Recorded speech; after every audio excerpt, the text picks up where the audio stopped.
সুপ্রিয় শ্রোতাবৃন্দ, সকলকে আমন্ত্রণ জানাচ্ছি গল্পের আসর বাই অপরাজিতা চ্যানেলে। আজ আমি বরাবরের মতোই বলাইচাঁদ মুখোপাধ্যায়ের একটি ছোট গল্প পড়ে শোনাচ্ছি। গল্পের নাম বিধাতা। বাঘের বড় উপদ্রব। মানুষ অস্থির হইয়া উঠিল। গরু, বাছুর, শেষে মানুষ পর্যন্ত বাঘের কবলে মারা পড়িতে লাগিল। সকলে তখন লাঠি, সরকি, বর্ষা, বন্দুক বাহির করিয়া বাঘটাকে মারিল। একটা বাঘ গেল, কিন্তু আরেকটা বাঘ আসিল। শেষে মানুষ বিধাতার নিকট আবেদন করিল, ভগবান, বাঘের হাত হইতে আমাদের বাঁচাও। বিধাতা কহিলেন, আচ্ছা। কিন্তু পরেই বাঘরা আসিয়া বিধাতার দরবারে নালিশ জানাইল, আমরা মানুষকে জ্বালায় অস্থির হইয়াছি, বন হইতে বনান্তরে পালাইয়া ফিরিতেছি, কিন্তু শিকারী কিছুতেই আমাদের শান্তিতে থাকিতে দেয় না। ইহার একটা ব্যবস্থা করুন। বিধাতা কহিলেন, আচ্ছা।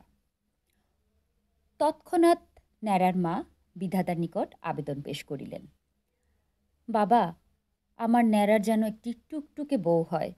দোহাই ঠাকুর, তোমায় 5 পয়সার ছিন্নি দেব।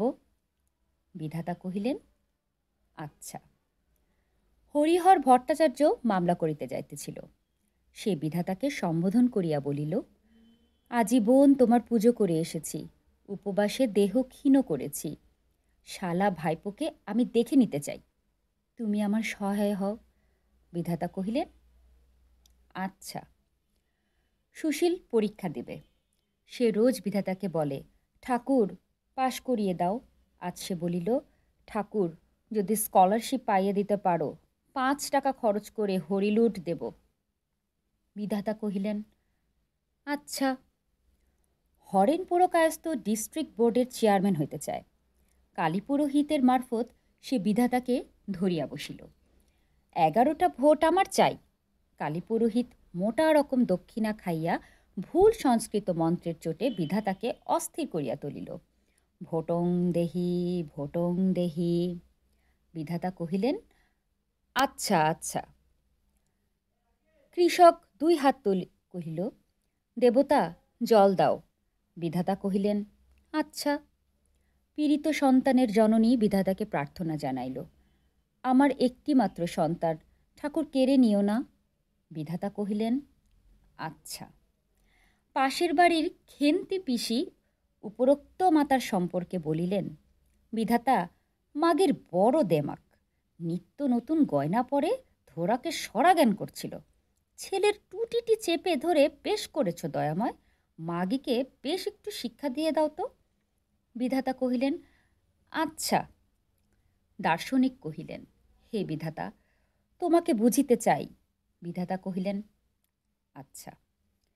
চীন দেশ হইতে চিৎকার আসিল, জাপানিদের হাত হইতে বাঁচাও প্রভু। বিধাতা কহিলেন, আচ্ছা। বাংলাদেশ হইতে এক তরুণ ধরিয়া বসিল, কোনো সম্পাদক আমার লেখা ছাপিতেছে না, প্রবাসীতে লেখা ছাপাইতে চাই। রামানন্দবাবুকে সদয় হইতে বলুন। বিধাতা কহিলেন, আচ্ছা। একটু ফাঁক পড়িতেই বিধাতা পার্শ্বপ্রবিষ্ট ব্রহ্মাকে জিজ্ঞাসা করিলেন, আপনার বাসায় খাঁটি সর্ষের তেল আছে? ব্রহ্মা বলিলেন, আছে। কেন বলুন তো? বিধাতা, আমার একটু দরকার, দেবেন কি? ব্রহ্মা পঞ্চমুখে, অবশ্য অবশ্য। ব্রহ্মার বাসা হইতে ভালো সরিষার তৈল আসিল। বিধাতা তৎক্ষণাৎ তাহার নাকে দিয়া গাঢ় নিদ্রায় অভিভূত হইয়া পড়িলেন। আজও তার ঘুম ভাঙে নাই।